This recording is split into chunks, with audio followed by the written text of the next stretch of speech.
이와 개에 관한 명상이라는 작품인데, 자, 요거는 교술갈래. 교술갈래가 뭐죠? 교술갈래. 수필이에요. 자, 수필인데, 이 교술갈래라는 것의 특징은 교훈적인, 보편적 교훈이죠. 교훈적 주제가 들어가 있어요. 따라서 이 교술갈래의 형상화 방법은 뭐냐면, 보통 체험과 깨달음이라고 하는 2단 구성으로 이루어져 있습니다. 이게 수필을 형상화하는 방법이에요. 그 156쪽 아래쪽에 있습니다. 교술갈래 형상화 방법을 특성을 고려해요. 맨 밑에 이렇게 있죠, 그죠? 학습 목표. 자, 이게 수필이에요. 그러면 원래 이 이화계에 관한 명상이란 것은 한자로 슬견설이라고 하는 작품입니다. 오래전부터 입시문학으로 사용됐던 거예요. 자, 이 설이라는 것은 뭐냐면 이치를 따져 밝히는 글입니다. 그래서 논수라고 좀 비슷하죠. 뭔가 이렇게 자꾸 논해 보는 거예요. 이치를 따져 밝히는 글이기 때문에 보통 두 사람 이상의 대화를 중심으로 간다든지 어떤 쟁점이 있습니다. 그 쟁점을 중심으로 다투어 보는, 그래서 결론에 도달하는 겁니다. 자, 그러다 보니까 프리드리히 헤겔이라는 사람이 있어요. 독일에. 헤겔이라는 철학자가 뭐라고 했냐면, 이 세상은 모두 정과 반과 그 다음에 합으로 이루어지는 변증법적인 과정을 거쳐서 발전해왔다.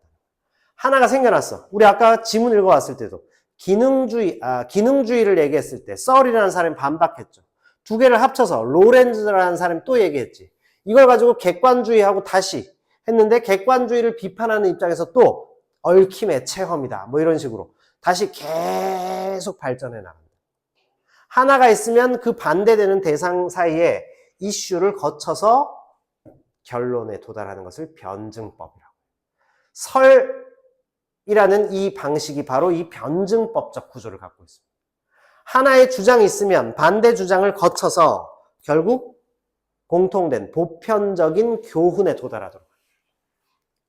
자, 이게 변증법이에요. 그래서 이 작품도 변증법적 구조를 갖고 있습니다.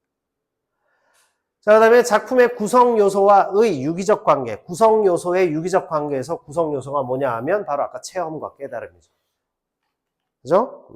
그래서 구성 요소, 거기 보면 157쪽 가보세요. 바로 다음 페이지에. 자, 이 구성 요소가 뭐라고 되어 있어요? 글쓴이의 개성, 그 다음에 자유로운 형식, 이렇게 됐죠. 자, 글쓴이의 개성의 세 번째 줄에 줄 그어보세요. 작품 속 화자 자체가 글쓴이입니다. 작품 속 화자는 글쓴이 줄 긋고, 여기 파란색 글자 요거 있잖아요. 여기. 자, 그래서 그 세 번째 줄에 작품 속 화자 글쓴이. 그러면 실존 인물일까요? 허구적인 대리인일까요? 실존 인물이지. 문학인데도 불구하고 허구적 대리인이 아니라 실존 인물을 얘기합니다. 그래서 교술갈래 작품을 우리가 분석할 수 있다. 자, 두 번째, 다양한 언어 공동체의 특성을 고려하여 글쓴이의 개성 얘기 나오죠. 자, 그래서 아까 방금 봤던 거 두 번째에 보면 뭐라고 되어 있죠? 자유로운 형식입니다. 자유로운 형식. 그래서 세 번째 줄 끝에 주세요. 글쓴이의 독특한 표현 방법. 문체가 독특하게 나올 수 있어요. 그래서 수필이 무형식의 형식이라고 하죠. 가장 자유롭게 막 글을 쓸 수 있는. 우리가 일기 쓰는 것도, 어제 친구 만나서 축구했어. 이것도 수필이에요. 그런데 거기에는 교훈적 주제가 없죠. 그래서 교술갈래로 분류되기는 조금 어렵다.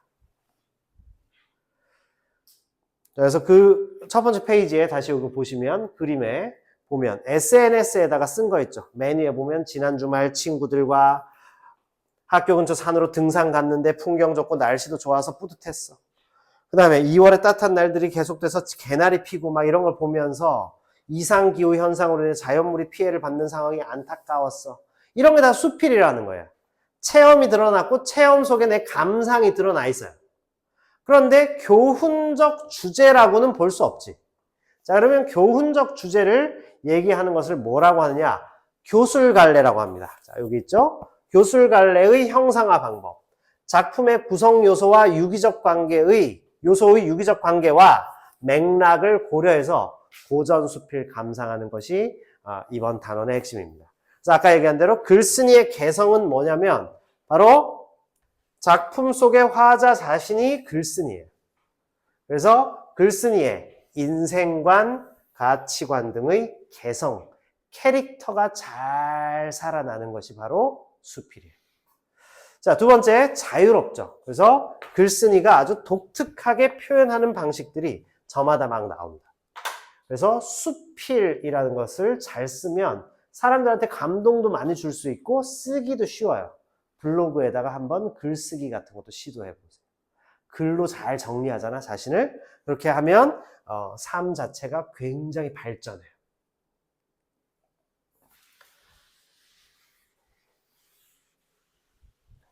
잘 안 와닿겠지만 하라고 하면 안 할 거 아니에요.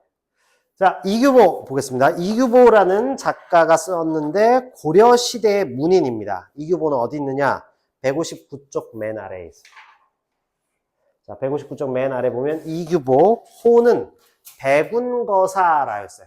고려시대 문신이자 문장가야, 명문장가입니다. 그래서 고려의 역사나 문화에 관한 많은 글을 남긴 분인데 이분이 무신 정권기에 생존해 있었어요. 무신들이 반란 이렇게 쿠데타 일으켜가지고 전부 다 고려를 장악해버렸지. 그때 무신들과도 잘 어울렸어. 그러니까 문신들이 되게 비판한 거야. 저 변절자, 배신자 이렇게 얘기해. 그럼 시대가 이런데 누군가는 나서서 해야지. 너처럼 그렇게 깨끗하고 고고한 척하면서 이 시대의 민중들을 위해서 우리가 노력해야 할 것이 아니냐. 이런 얘기를 한 거죠. 글을 많이 썼습니다. 자, 특히 이 슬견설, 이와 개에 관한 명상이 들어있는 곳은 여기에요. 동국 이상국집에 이 사람의 많은 그 수필 작품들이 들어있다. 이렇게 됩니다. 됐죠? 왜 자꾸 펜을 떨어뜨려? 펜 돌리게 하는 거지. 책상을 아주 큰 걸 갖다 놓을 거 그랬어요. 미안합니다, 고객님.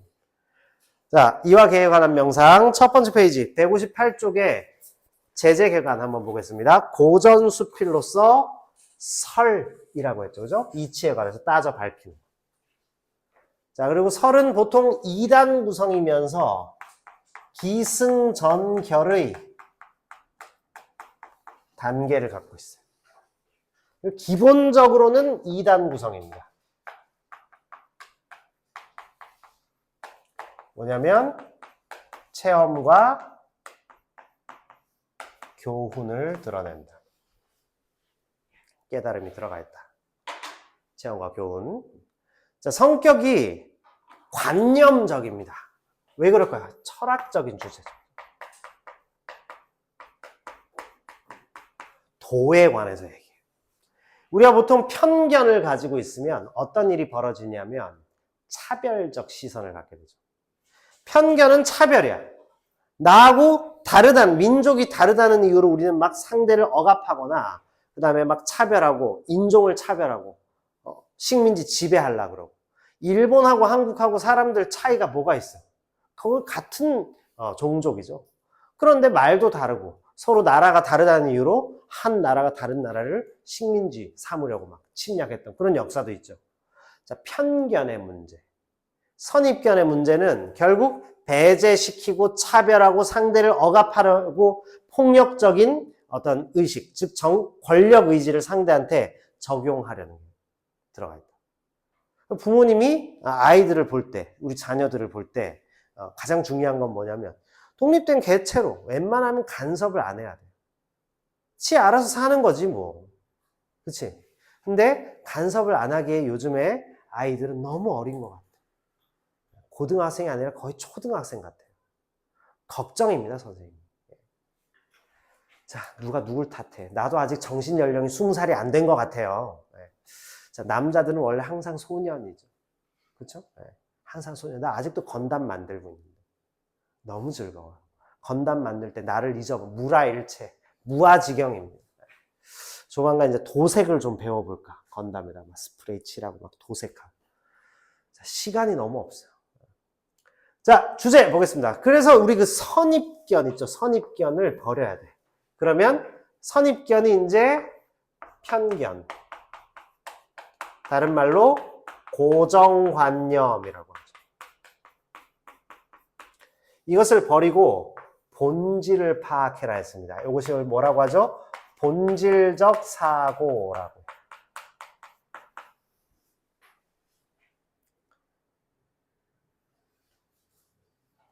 자, 생명이 있는 모든 것은 소중하다 했습니다. 평등의식이죠. 그죠? 평등사상 혹은 생명 존중 사상으로도 볼 수 있습니다.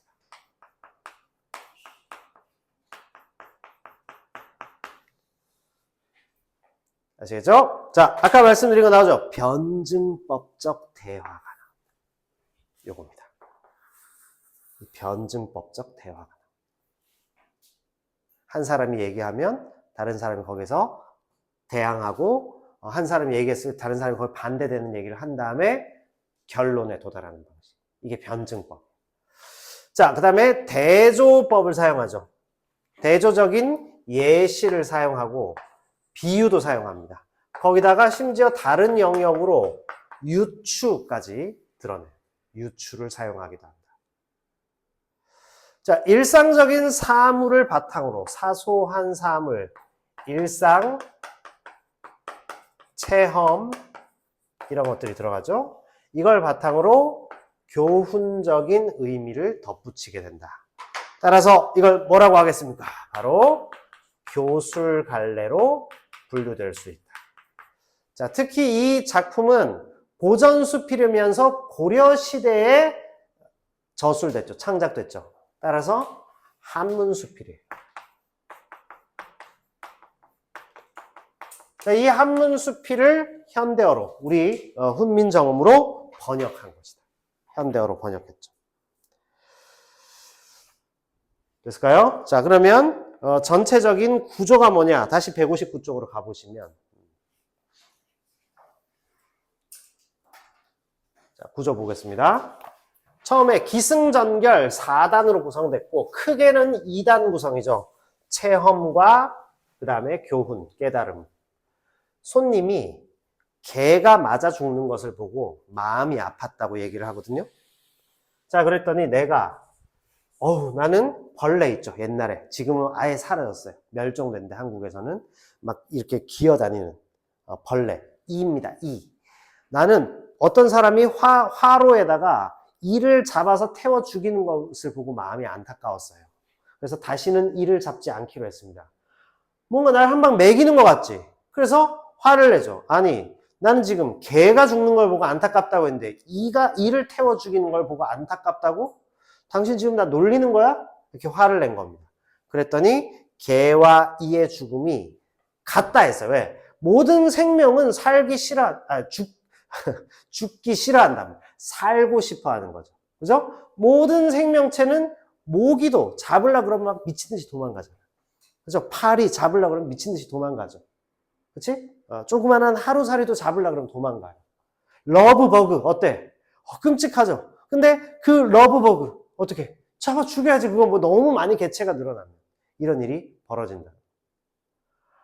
자, 그러나 모든 살아있는 생명은 죽음을 싫어한다. 그러니 개와 이의 죽음은 어찌 다른 거라고 하겠냐. 당신은 너무 차별적이고 고정관념에 편견에 사로잡혀 있는 것이 아니냐? 그러니 돌아가서 고요히 생각해봐라. 그 다음에 우리는 도에 관해서 이야기할 수 있다. 본질적 사고를 하라는 거. 그렇게 마무리됩니다. 됐죠? 기승전결 4단 구성으로 전개됩니다. 자, 그래서 여기까지가 일단 개관이에요. 개관 마무리했고 본문 읽어보도록 하겠습니다. 잠깐 쉬었다 할게요.